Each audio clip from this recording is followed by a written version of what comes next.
is a million ringgit? So if you know the value of Islam and your salah, who would want the million ringgit? And believe me, on average in Bombay, I used to spend 17 hours a day in my office. Our office used to work 24 hours a day.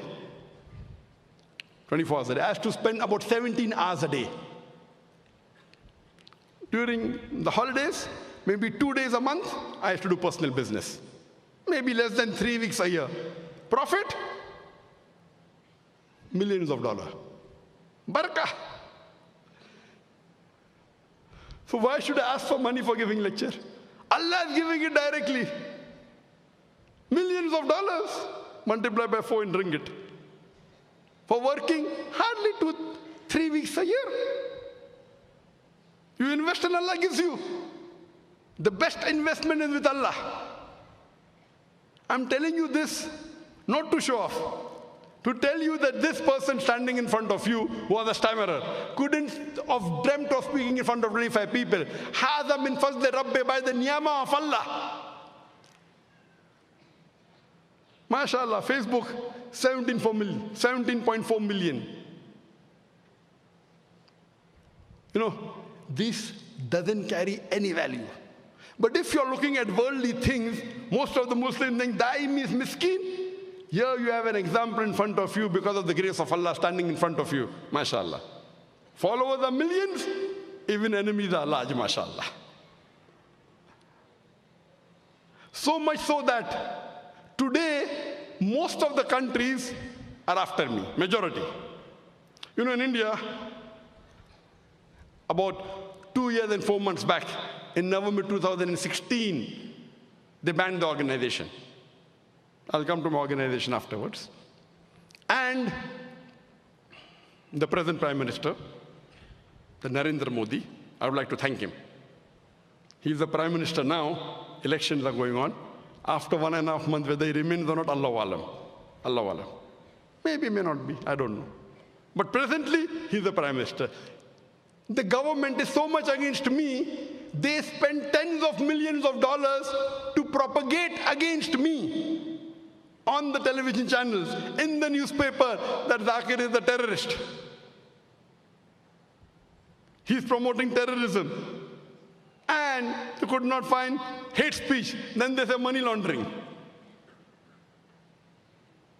And so many years, I'm giving everything clearly to the income tax. This is what I earn. I'm an NRI, non-resident Indian from Dubai. No questions asked. Now when the government is against me, now they're saying money laundering. They're laying allegations. They're laying allegations, public fund, misuse. Get me one person, not to one person, with a receipt who has given any money to the organization, and that was not used for the activity. But why do I thank Modi? Why? The reason is that previously, maybe 2/3, 65% of the Muslim knew me, and maybe about 10% of non-Muslim did not. 10% non-Muslim knew me.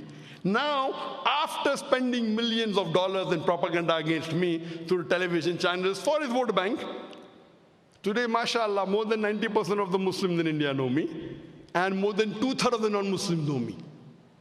Previously, maybe 15% of Indians knew me. Now, more than 2/3 know me, alhamdulillah. Those who had seen my lectures before, what are they doing? They are doing du'as for me. May Allah save this da'i of Islam. May Allah give them Zakir. Those who don't know me, have not seen my lecture, they get influenced by the media and they're cursing me. Now when someone curses you wrongly, our beloved Prophet said, it benefits you. If someone curses you wrongly, on the day of judgment, what will happen? I will get his good deeds. If his good deeds are over, my bad deeds will go to him. Prophet. So I'm thanking Modi. Now there are millions of people doing dua for me. MashaAllah. Those who knew me. There are bigger number of people who are cursing me. Both ways I'm benefiting. Hadha min fazli Rabbi. what we realize that as da'is of Allah subhanahu wa ta'ala, we have to follow Quran and Sunnah. We have to strive and leave the results to Allah subhanahu wa ta'ala. It is Allah subhanahu wa ta'ala who will save you. And if anything happens, we are happy with Allah subhanahu wa ta'ala. What we know, that the fourth caliph, the second caliph of Islam, Hazrat Umar, may Allah be pleased with him. If you read the Fadail al-Sahaba by Imam Ahmad, hadith number 1280, he asked the Sahabas, what would you pray to Allah subhanahu wa ta'ala to fill this room up so that you could spend it in the way of Allah? So one Sahaba says, I will pray to Allah to let this room be filled up with gold so that I could spend in the way of Allah. So Hazrat Umar radiallahu anhu, he says, ask for something better. So another Sahaba says, I will pray to Allah to let this room be filled up with rubies and jewels and diamonds so that I could spend it in the way of Allah. Umar radiallahu anhu says, ask for something better. So the Sahaba says, Ya Amirul Mu'mineen, O leader of the believers, you tell what is better.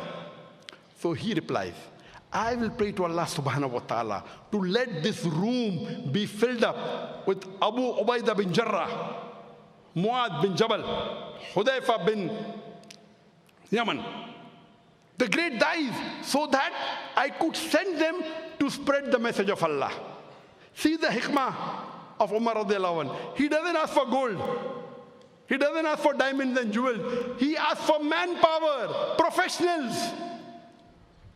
Like Abu Ubaidah bin Jarrah, Muad bin Jabal. These people were great da'is, so that he could send them to spread the message of Allah. What did our Prophet leave behind? Did he leave behind gold? Did he leave behind wealth? He left behind Sahabas. Today we Muslims have the maximum wealth in the world. We have the black gold, we have the oil. Today the Muslims are looked down upon. Right or wrong? Right or wrong? Today we have all the wealth in the world. According to me, out of the 100 richest people in the world, 95% are Muslims. Bill Gates is nothing. I personally know many Arab businessmen who can have Bill Gates in the pocket. It's only in the Forbes list, Bill Gates, now it is Jeff Bezos.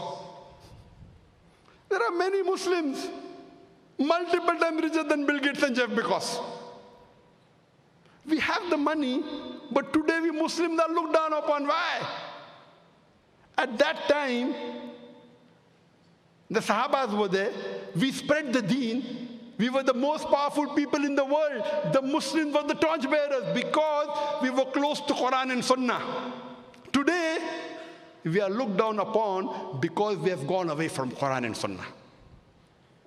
So my request to my brothers and sisters is that come close to Quran and Sunnah. Become a true Muslim profession.